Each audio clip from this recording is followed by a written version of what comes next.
He burned one grain of ash to hear his dead son.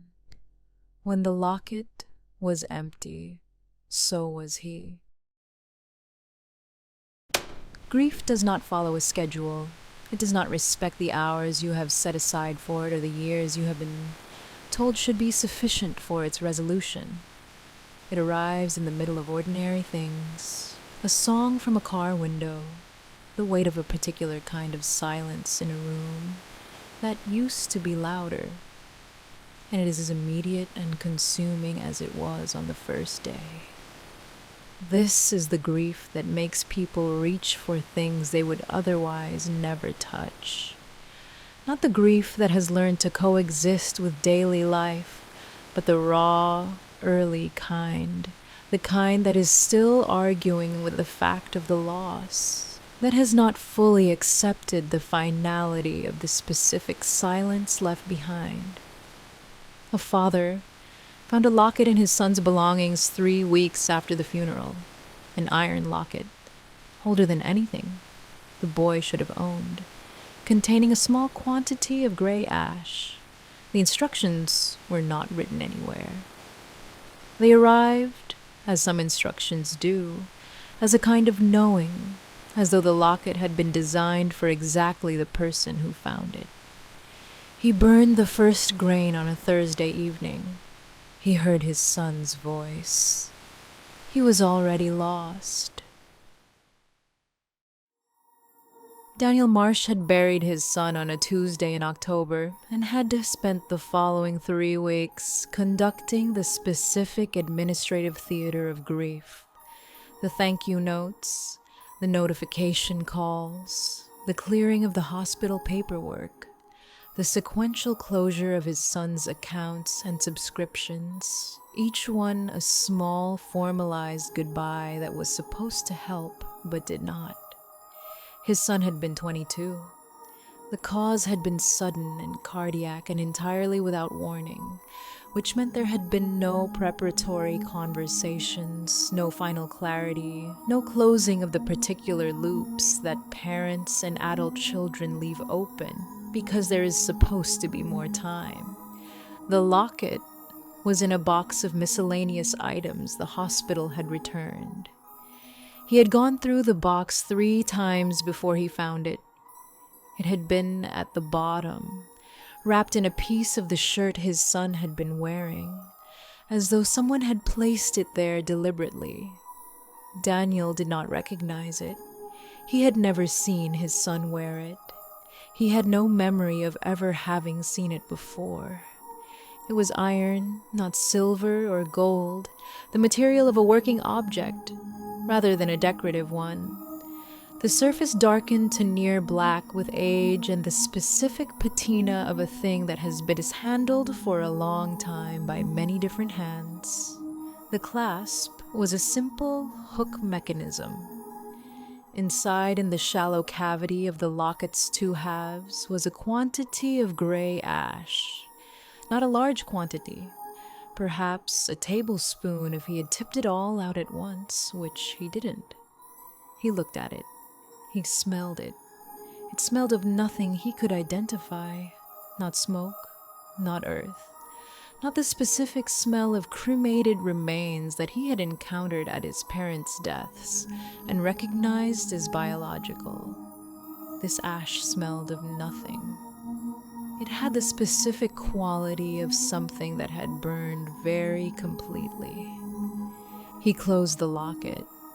He set it on the kitchen table. He went to bed. He came back to the table at 2 a.m. He could not have said why, and opened the locket again and looked at the ash for a long time. His son had been 22 and had died in the middle of a Tuesday and had not said goodbye, and there was a box of his miscellaneous belongings on the hallway floor and an iron locket with gray ash on the kitchen table, and the house was very quiet. He took a single grain of ash on his fingertip.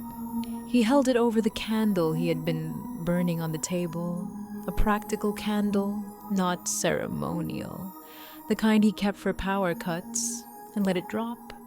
The flame went blue for half a second. Then his son's voice, clear, specific. The register he recognized immediately, without any uncertainty, as his son's voice. The particular quality of it, the slight broadening of the vowels that he had picked up from a roommate in first year and never lost. The pace of it, slightly faster than average. The voice of someone who is always thinking ahead of what they're saying. This voice, from somewhere in the air of the kitchen, said, "I never told you I was afraid of it. I thought you'd worry." Daniel sat very still for the remaining 8 seconds. The voice did not speak again. The candle returned to its ordinary yellow. The kitchen was quiet. He sat at the kitchen table for 4 hours. Then he burned another grain. The second grain produced a different statement, not a continuation of the first, not a response to anything he had said, but a new utterance in the same voice, equally specific and equally impossible. Something his son had apparently thought and never spoken, rendered now with the clarity of a recording. The last thing I looked at was the window. I'm glad it was a good day. Daniel Marsh was a retired secondary school history teacher. He was 61 years old, methodical, rational, the sort of man who had spent 30 years teaching students to question primary sources. He sat at his kitchen table at 6 a.m. after burning 2 grains of ash from an unidentified iron locket and heard his dead son's voice speak. 2 sentences his son had never spoken in life, and he felt in the place where his rigorous empiricism should have been producing alternative explanations, nothing but the specific quality of presence, the sense of his son in the room, as real as he had ever been. He burned 3 more grains before he went to sleep. Each one produced 10 seconds of his son's voice, each statement different, each one the quality of something unsaid, the interior monologue of a young man's life made briefly audible. He slept 4 hours. He got up and burned 2 more. The ashen quality of his skin appeared at the end of the second week. Not dramatically, not the sudden pallor of illness, but a very subtle shift in the color of his hands. The skin at his wrists and forearms taking on a faint, flat quality, as though a thin gray filter had been laid over it. He noticed it in the bathroom mirror on a Thursday morning and attributed it to the November light and his own poor sleep. The iron locket had been in the Marsh family's possession for exactly as long as it had been in anyone's possession, which was always the same. It arrived with each new user already containing the correct number of grains for the specific depth of their grief, which was to say, an amount that would last long enough for the Covenant's mechanics to complete. The ash inside the locket was not the remains of Daniel's son. It was never the remains of any user's son or daughter or spouse or parent. It was a residue of every person who had used the locket before. Every parent in Daniel's case, because the locket in its current form had been calibrated for parental grief specifically, passing through a succession of bereaved fathers and mothers across several centuries, each one burning grain by grain through the ash of their predecessors, while their own substance was slowly rendered into the gray residue that would become the next user's fuel. The Ashen Covenant was not a bargain exactly. It did not offer anything that the grief itself had not already promised. The voice, the presence, the 10 seconds of the beloved speaking things they had never said in life. What it charged was proportional to what it gave. the body reduced to ash, over the duration of a covenant that ended only when the locket was empty. The voices were real.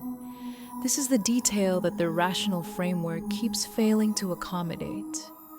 The voices were genuinely the voices of the dead, not simulations, not confabulations, not the projection of a grieving mind onto random sensory data. The Covenant had a genuine mechanism for accessing whatever remained of consciousness after death, and what it gave Daniel was real contact with his son.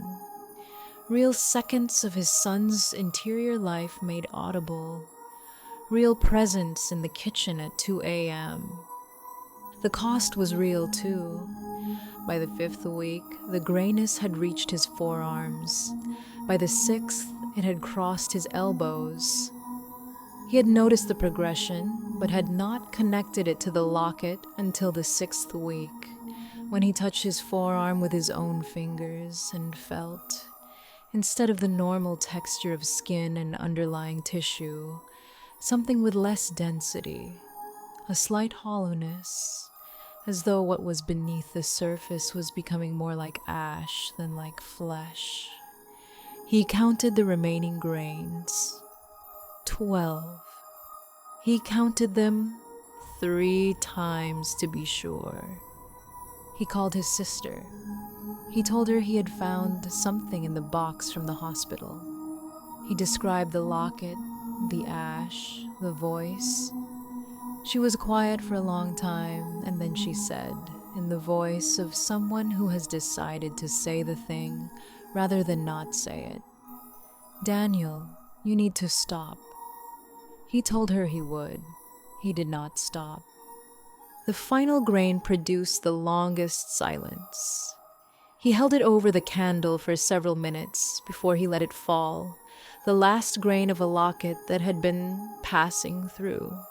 Bereaved parents, for as long as Daniel could trace its history in his own mind, which was not very far, because the locket did not come with documentation. The flame went blue. The kitchen was very still. His son's voice spoke. 10 seconds. I could hear you the whole time, every time you burned one. I was here. I'm still here. I'll be here when... The voice stopped at 10 seconds, as it always did. Daniel Marsh was in the kitchen chair. His body had the quality, in the final moments of his physical presence in the world, of something that has given most of itself already and is completing a final transfer. Not painful, not violent, not frightening in any visceral sense. Simply the specific gray stillness of a substance, completing its conversion from one form to another. The dust settled on the kitchen table. The candle was still burning. The iron locket, which had been lying open and empty beside the candle, was no longer empty. From inside it, in the voice his son had spoken with for 22 years, a final sentence. Not the continuation of the last grain's words, but something new. Something said in the complete quiet of a kitchen where a man who had loved his child completely had just become the fuel for the next covenant. He was here until the last grain. He burned everyone. The locket's clasp closed. It was full again. He burned every grain. He burned them knowing, by week 6, that the grayness in his skin was the Covenant's accounting. He counted 12 remaining grains and called his sister and told her he would stop. He burned 12 more. This is not stupidity. This is not even, in this strict sense, recklessness. This is a man who had been given 10 real seconds of his son's voice per grain, and who had done the specific calculus of a person who has lost everything and is being offered a choice between stopping and not stopping, and has found that the cost of stopping is a silence he cannot bear. He chose his son's voice over his own continued existence. This is comprehensible in a way that most horror story choices are not. It is, in its way, a profound expression of love, which makes it, I think, the most specifically terrible thing about the Covenant's design. The Covenant does not deceive. It gives exactly what it offers: the real voice, the real seconds, the real interior life of the person who is gone. It charges exactly what it says it charges. The grayness was visible. The hollowness was palpable. He could count the remaining grains. He knew. He chose to hear his son. The locket is full again. It arrived, as it always arrived, in the belongings of the dead, waiting for the specific quality of love that makes the cost negotiable. The kind of love that says, even if I become ash, I will have heard you. There is a father in the locket now, speaking to someone who has not yet found it. Thank you for joining me tonight. My name is Ilara, and I am your whisperer. I'll be here, waiting for you next time. If this story resonated with you, leave a comment below. I want to hear your stories. Like and subscribe if you enjoyed this story and want to hear more. This has been Karma Quietly Whispers. See you soon.